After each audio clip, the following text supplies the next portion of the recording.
ya kulamo iyo doodo shabaabka idin dhex maray waxyaabaha ku tiri waxa kamid ahaa war ciidankan Ugandhiiska ee leedin waa 4000 oo gelin hore waan ku leefeynaa war arintu saama sheekhu mal wuxuu leeyahay shabaabka markaan wada hadalkii isku afgaran weynay muxaadaran xamar ka cilaansaday deetana saldhig noo dhawaabay weerareen arintaas wayna dhibaataysayo muxaadaradii baa laga kala yaacay نفس المسألة وان كهد لي ميانا هين يدعر يا ميلو بلا وريقية وحو النبي قدر ولا تذعرهم علي ولا تذعرهم لا تذعرهم سيدو دادد قاركودو اخرين ولا تذعرهم علي كلمة تذعر ما هو تذعر ولا تذعرهم علي ووحا لغا كيني من ذعر او ثلاثي من اذعر او رباعي لغا ما كيني ولا تذعرهم علي اخرس كاس wadada qaarkood akhriyeen sax ma garba ma xaqba in dadka loo sawiro in aan leeyahay ducaynina oo sheekhu mal uu yiraahdo hadalkaagu muxuu tarayaa inuu dadka ka tashuush galiyo ducada u ducaynayeen mooyaan anaba minbarka uga ducaynaya ifaaq maxay u gaarsiinayaan waa qariib arinta noocaasi ah waxa la yaab la wadaad hargeysa jooga oo laga yaabo akayga sida loo riday inaanu aqoon masaa'ishana aanu si fiican u baarin inuu yiraahdo waa yaa yiri may diyaar garoobin icdaadkii ku filaa way diyaarsadeen buu leeyahay man akhbarka bihada ya arinta noocaas kuugu waramay ee ku sheegay ma garba ma xaqba in dadka loo sawiro in aan leeyahay ducaynina oo sheekhu mal uu yiraahdo hadalkaagu muxuu tarayaa inuu dadka ka tashuush galiyo ducada u ducaynayeen mooyaan anaba minbarka uga ducaynaya oo darsiga uga ducaynaya oo muslimiinta la u duceeya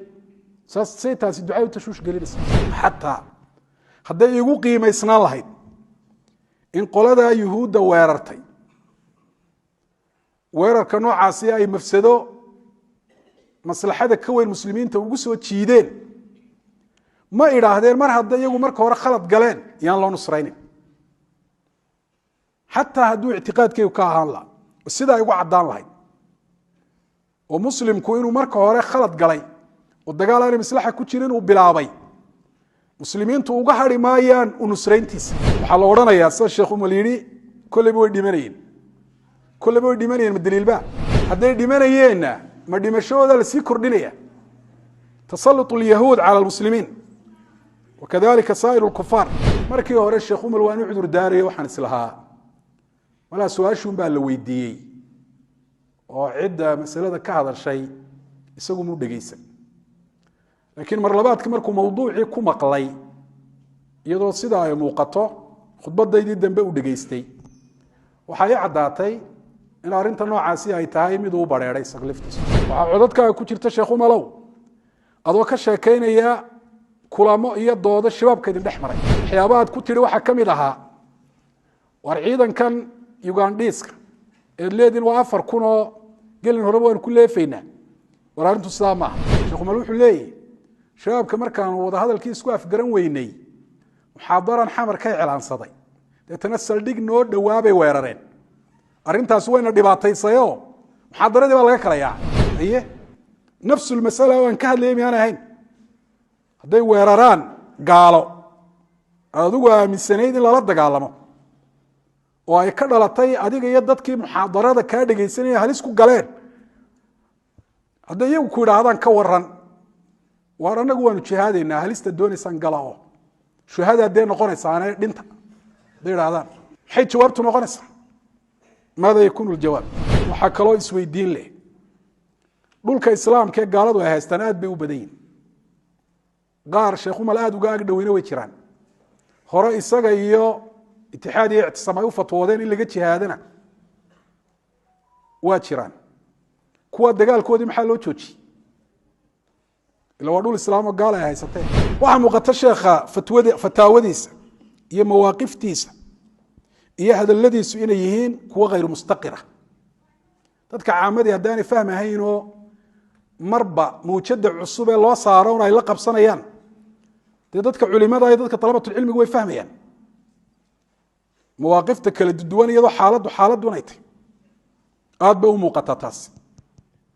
waana duuban tahay oo way sajilantay arrintaasina aniga waxay ila muuqataa inay ka dhalatay usuul thaabita sheekhu inaanu marar badan ka duulahayn ee marba xaaladdaa jirta wax uu ka odhanayo dabeetana xaalado isku mid ay kala xukum noqonayaan oo mar dagaalka ay shabaabku kula jireen ciidamadii shisheeye ee waddanka yimi ee gaalada ahaa ugandhiis iyo ruwandiis iyo xabashiba jihaad buu ahaa marna jihaad ma ahayn mal farqiga waa maxay labada xaalood maxay ku kala duwanaadeen qofku wuu odhan karaa fatwada horaa khalad ah laakiin waa inuu dadka u sheega dee tawre inay khalad ahayd ile qaar baa weli le adaa saa noo fatwado sidaa nagu idhi taa hore ku dhegan waa khalad oo arrinta noocaasa waan ka noqdayna weli lama hayo qofka muslimkaahi inuu xaqa u noqdo waa inuu shujaac iyo geesi uu ku noqdo oo waxa khaladnimadiisu ay u caddaatay si dadka muslimiinta inay uga faa'iidaystaan waa inuu yidhaahdo arrinka noocaasi khalad buu ahaa ilahay baan uga toobad keenay waa inuu yidhaahdo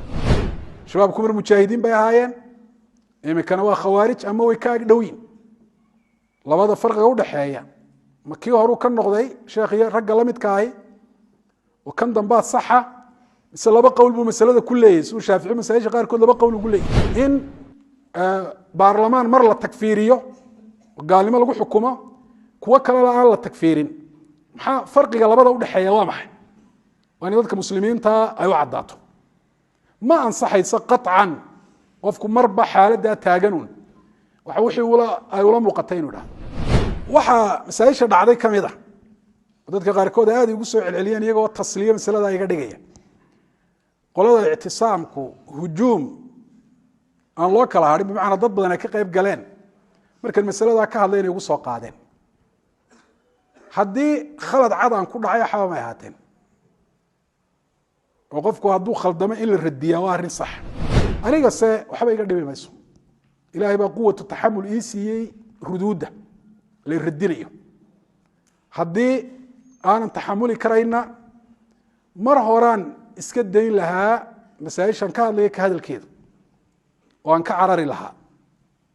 ilaahayna subxana wa tacaala taa waan uga mahadnaqayaa wixii xaqa ilaahay subxana wa tacaala sugnaansho inuu ii siiyo ilahay waan uga mahadnaqaya iyagana nasteexada aan siinaya waxay tahay war tacasubka xisbigaa iska daayo ilaahay ka baqa